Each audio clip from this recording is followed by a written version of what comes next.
Hi, this is Garth Robbins. I'm a lead business analyst with Solera, and today I have the opportunity to speak with Don Osterberg. Could you please introduce yourself? I'd be happy to. I'm first and foremost, I'm a retired Army infantry officer. After I retired from the Army, I ran a distribution company that had a private fleet, which is where I cut my teeth on commercial transportation.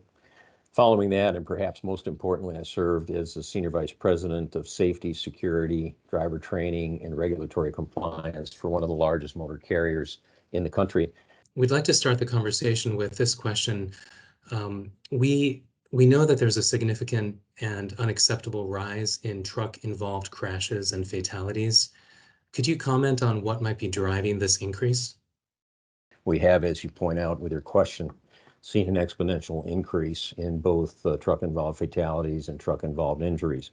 A couple of the reasons that come front of mind for me is we, as a nation, have underinvested in transportation infrastructure. And the resources that we have spent on transportation infrastructure have been to repair or replace existing road miles as opposed to adding new road miles.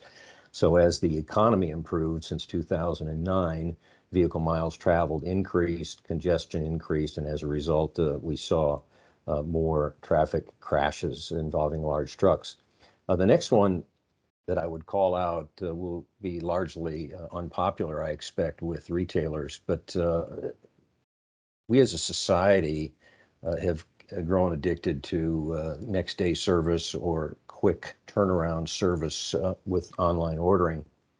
And retailers have chosen to compete in the area of service. And as a result, in my opinion, what has resulted is unreasonable and unsustainable supply chain expectations, which is creating stress on the supply chain. And that stress often manifests itself behind the wheel of the large truck with the driver. I mentioned just a couple of other things. Logisticians, frankly, have embraced just-in-time logistics. That's become kind of dogma among logisticians, looking at low inventory carrying costs, and that tied with the service challenge that they have. Almost every load now is a service-sensitive load, which increases the stress on drivers. And I just summarize that by saying we spent the last several decades trying to speed up our supply chains for good and cogent reasons.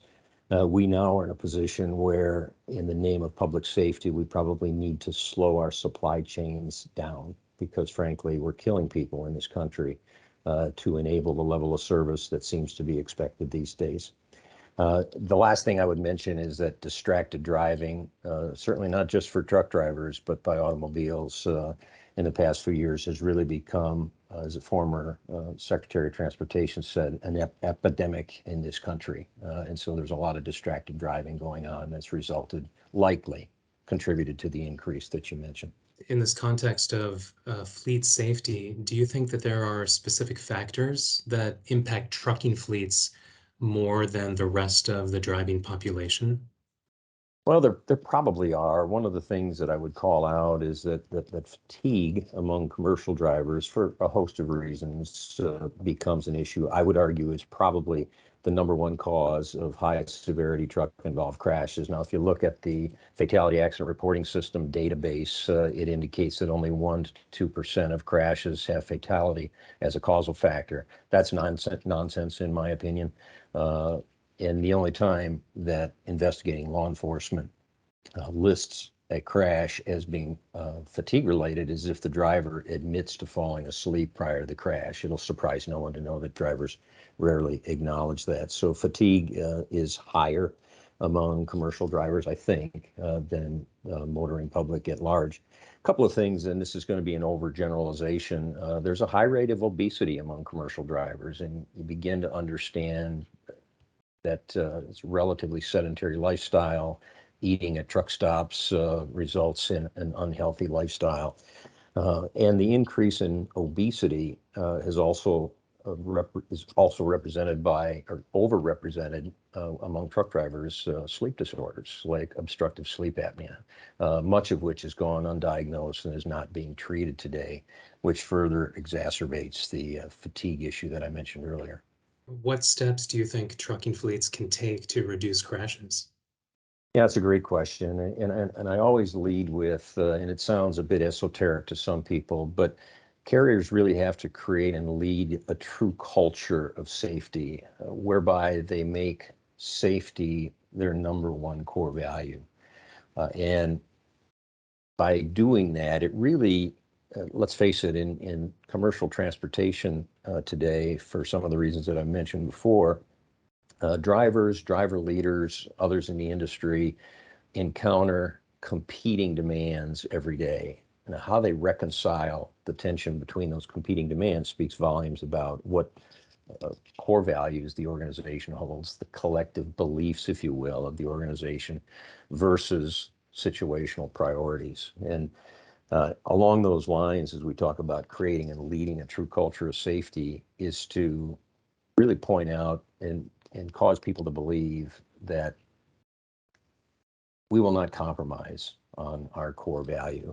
Uh, the other thing that carriers can do is to frankly invest more in better training and embrace simulation-based training and many of the other proven safety technologies that are out there that have been demonstrated over and over again to reduce crash risk for motor carriers. Things like collision mitigation with autonomous emergency braking, things like video-based safety programs, blind spot visibility improvements that are all technologically available today, have proven themselves to be effective. So I encourage carriers, when in doubt, make that investment, because the return, whether you're looking at it through the moral lens and our obligation to operate safely, or through the financial lens, I believe that safety pays, and making those investments is the right thing to do.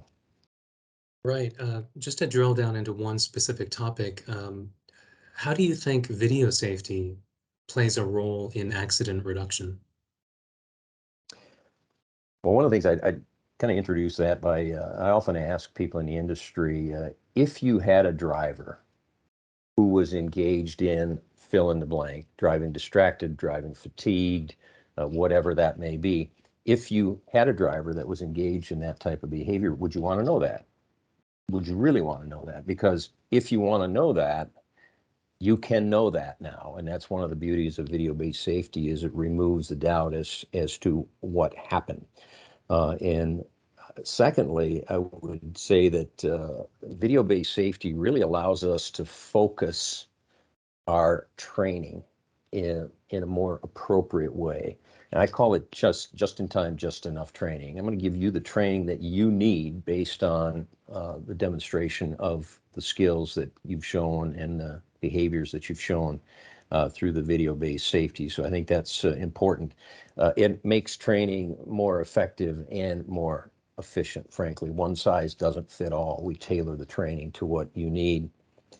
Next, and I think a big point that is often lost is that sometimes the very best drivers within a fleet kind of fly under the radar. Nobody really notices them. They notice those who were involved in a high severity crash. But video-based safety allows us to see how good our best drivers are and recognize and reward them for the great job that they do. And that's very contagious. I often say we have to find people doing things right every day and recognize them for doing that. And that becomes a very positive influence over the rest of the fleet. And video-based safety, frankly, enables that. And kind of consistent with that point is I have a philosophy that kind of what I call the attaboy or attagirl to aw shucks rate should be about 5 to 1. We need to recognize the positive behaviors and practices of drivers for every one that we have to correct, or in some cases punish.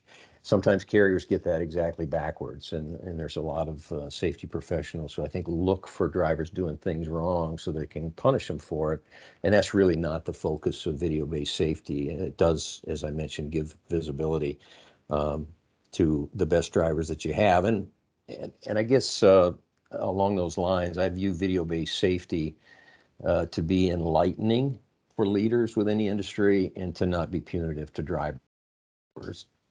To allows us to be proactive, to address perhaps an issue before a crash occurs. Success used to flow to a carrier who could respond very quickly to a negative event such that we don't have a recurrence. But success now is to identify those risks preemptively.